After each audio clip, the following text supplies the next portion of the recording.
Bom, pessoal, espero que estejam tudo bem com vocês. Nós estamos aí quase chegando à metade do nosso curso e vamos para mais uma aula de Fundamentos de Desenvolvimento Web. Na semana passada, nós vimos os fundamentos de HTML e CSS, para quem se interessa para a área de programação, né? Uma outra área que dá para estudar bastante. Se alguém se interessar, quiser me pedir mais materiais complementares, só entrar em contato pelos canais, estou à disposição. Hoje nós vamos ver os tipos de imagens e softwares de edição de imagem. Nós veremos sobre o GIMP, tá? E na próxima semana nós veremos softwares de animação de imagem, o Adobe Flash. E estaremos finalizando aí o nosso segundo módulo. O que nós veremos nessa aula? Nós veremos sobre alguns tipos de imagens bitmaps, vetoriais, formatos de imagens e também sobre o software ou aplicativo CorelDRAW. Veremos o software de edição de imagem, o GIMP, tá? E aí nós veremos abas e janelas, caixas de ferramentas, como que se faz para abrir uma nova imagem, recortar uma imagem, né? Remover o fundo da imagem, captura de telas e camadas. Esta aula, gente, só aqui ó, nós temos dois softwares que são, né, seriam cursos adicionais, tá? Então, CorelDRAW, quem tiver interesse, tem vários cursos gratuitos na internet, inclusive eu vou estar deixando links disponíveis aí do YouTube. E o GIMP, tá? Qual que é a principal diferença? O GIMP é gratuito, tá? E o CorelDRAW é pago, então às vezes, né, é um pouquinho caro a aquisição do software, entre outros. O objetivo no nosso é a quarta aula da apostila, né, tipos de imagem, conhecer os tipos de imagens e sua aplicação, conhecer o software CorelDRAW e conhecer as ferramentas básicas do CorelDRAW. Então, sobre os tipos de imagem, primeiramente nós estaremos falando sobre imagens bitmaps. As imagens bitmaps, elas são obtidas por fotografia digital ou escaneadas em bitmaps, ou seja, elas são mapeadas por bits. Quer dizer que a imagem está organizada em uma série de linhas e colunas, e aí são conhecidas pelos pixels, tá? Então, linha, coluna e profundidade. E aí aqueles quadradinhos que saem lá na imagem é o que a gente conhece de pixels, tá bom? Como eu disse, né, que ó, são atribuídos em x pixels versus y pixels vezes a largura de z pixels, tá? Isso é como funciona a imagem. E aí também a gente tem que lembrar muito da questão, né, da fotografia digital, o avanço que teve, né? A galera aí que é mais nova aí, que nasceu após os anos 2000, já nasceu na época dessa fotografia digital, né? Entretanto, nós aí, né, que nascemos no século passado, né, tinha fotografia analógica, então era uma qualidade, né, mais inferior, entre outros, tá? Eu gosto de ressaltar nessa questão, quando se fala de fotografia digital também, o ganho que nós temos aí, por exemplo, na astronomia, né, que alguns satélites foram enviados, né, há 40, 50 anos atrás, e aí eles enviam a fotografia analógica e atualmente já se consegue fazer a conversão para digital. Então, ganhos espaciais aí, galáxias, entre outros, tudo isso a gente consegue ver, né, com essa questão de imagem, tá?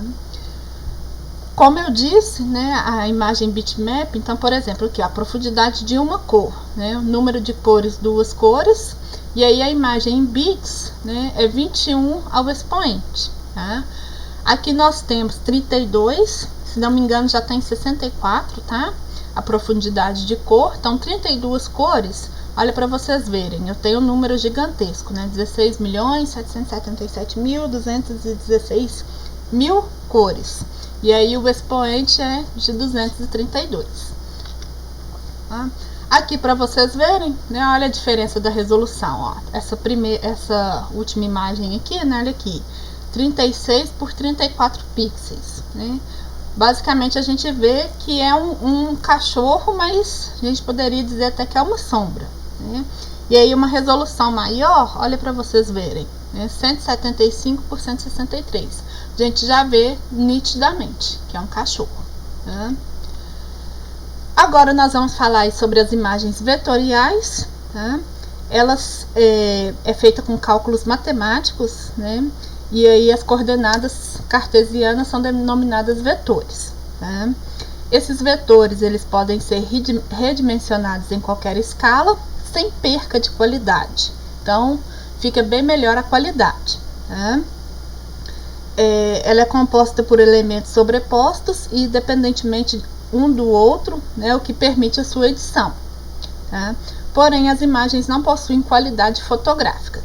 Na web, essas imagens são muito utilizadas na construção de elementos gráficos e botões. Aqui, por exemplo, né, mostrar para vocês uma imagem vetorial, tá vendo? Ela é mais nítida, mas igual, por exemplo, a cor aqui, ó, né? A gente só vê que ela tá mais fixa, mas aí a qualidade, dependendo do que se precisa, já não é, né? É uma imagem boa, mas dependendo, né, na imagem fotográfica, por exemplo, não tem como, tá?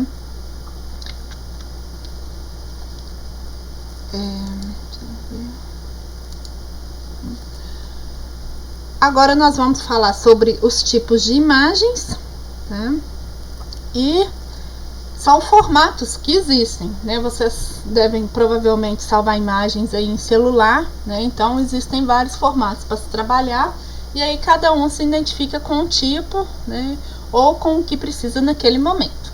Então eu tenho a imagem no formato GIF, que é uma das mais utilizadas, tá? Tem ela no formato de bitmap, olha para vocês verem a diferença, né? Ela com a resolução menor e ela já no formato bitmap, aqui ó, vocês podem estar percebendo, dá para ver os quadradinhos, né? Aqui a qualidade fica bem melhor, né? O formato JPEG ou JPEG, né? É o que a gente utiliza muito em fotos, né? Dá pra gente ver que é a Torre Eiffel, né?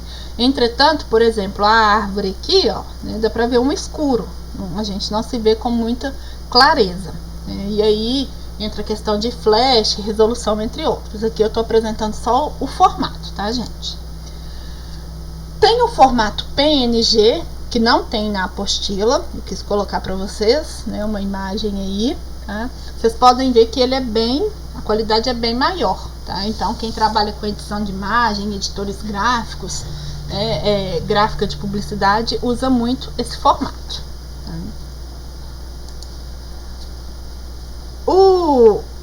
Depois, né, de formatos de imagens aí, tem alguns quadros, né, com características e comparações de formato de imagens. Não vou entrar em detalhe aqui, só peço para vocês darem uma lida com atenção, tá? Como eu disse, depende do que você precisa, a qualidade, né, o espaço que você tem no disco, entre outros, tá? E por último, nós temos o CorelDRAW, tá? Na apostila. Eu não vou entrar em detalhe no CorelDRAW, porque é um software bem complexo, tá? Só vou chamar a atenção, pois tem várias versões, né? Corel X6, Corel 2020, eu não vou lembrar assim de cabeça para falar para vocês, né? Cada um identifica com uma versão e aprende, tá? Em seguida eu vou falar sobre o software de edição de imagem GIMP, e aí tem algumas coisas que são bem semelhantes, tá bom? Eu coloquei esse link no YouTube, né? Um curso de CorelDRAW para iniciantes, quem tiver interesse, tá? É um dos softwares que mais trabalha, tá? Com publicidade, designer gráfico, entre outros. E infelizmente ou felizmente o desenvolvedor de sistemas às vezes tem que fazer mais de um trabalho, tá? A aula 5, que é o capítulo 5 da apostila, software de edição de imagem, né, que é o GIMP, ele é gratuito, então a vantagem aí né, sobre o CorelDRAW. E aí a gente vai falar um pouquinho sobre abas e janelas, caixas de ferramenta, como que abre uma imagem, recorta, entre outros, tá? O que eu vou chamar atenção? Abas e janelas, vocês vão ver que há uma certa semelhança, né? Todos têm essas abas, todos têm o menu, tá? Entre outros. O objetivo aí no GIMP, né, apresentar para vocês o GIMP, né, e aprender a utilizar as principais ferramentas. Né? O material da apostila é um pouquinho antiga, né, tá o GIMP 2.8, tá? Eu até pesquisei, a última versão aí que nós estamos é o GIMP 2.10.22, e aí deixei esse link aqui do YouTube, quem tiver interesse também, tem ótimos cursos, tá? Tem um outro videozinho lá também, se vocês jogar no YouTube, aprenda GIMP em 30 minutos, tá? Super bacana, tá? Ele aqui eu já vou mostrar para vocês, né, com essa tela aqui do meio, tá? É o GIMP, tá?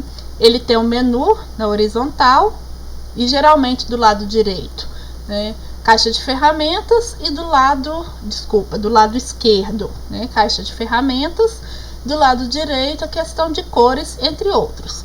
Todos os softwares aí geralmente aparecem desse jeito, tá? O que acontece? Você pode configurar e mexer aí, colocar do seu jeito, tá? Como você acha melhor. Nós temos, né, dentro do GIMP, né, caixa de ferramentas de seleção, ferramentas de transformação, né? Esses dois são o tópico 5.2, tá? Depois a gente tem ferramentas de pintura e ferramentas de desenho, tá? Que é tudo para edição de imagem. Quando a gente quer abrir uma nova imagem, né, que é o tópico 5.3 dentro do GIMP, como a gente abre um documento no Word, né? Vai no arquivo, peça para abrir, clica nela, aí vai aparecer qual menu você quer, né? E aí você clica em OK e abre essa imagem, tá? Para recortar uma imagem, ele tem até o passo a passo, né? Que a gente vem na caixa de ferramentas, seleciona o pedaço que a gente quer, né? E aí trabalha com aquele pedaço da imagem. Logo em seguida, aí ele vai mostrar como remover o fundo, né? Então, por exemplo, aqui, ó, né? A paisagem das flores, e aí de repente, sei lá, eu quero pôr esse fundo ensolarado, nublado, chovendo, né? Eu clico na ferramenta de remover o fundo, né? Remove, e logo em seguida eu peço para inserir um novo fundo, tá? Essa parte de edição de imagem, gente, é muito utilizado também para convites infantis, convites em vídeos, né, entre outros. Como capturar a tela, né?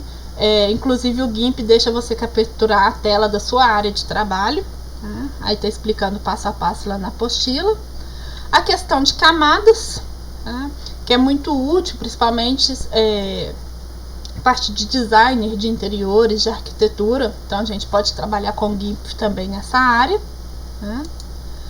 A referência que nós utilizamos, né, a apostila aí de Fundamentos de Desenvolvimento Web. E na próxima semana nós veremos, né, a aula 6 da apostila, e estaremos finalizando o nosso segundo módulo. Deixe meus contatos, estou à disposição. Qualquer dúvida é só me chamar. Abraços, até a próxima aula.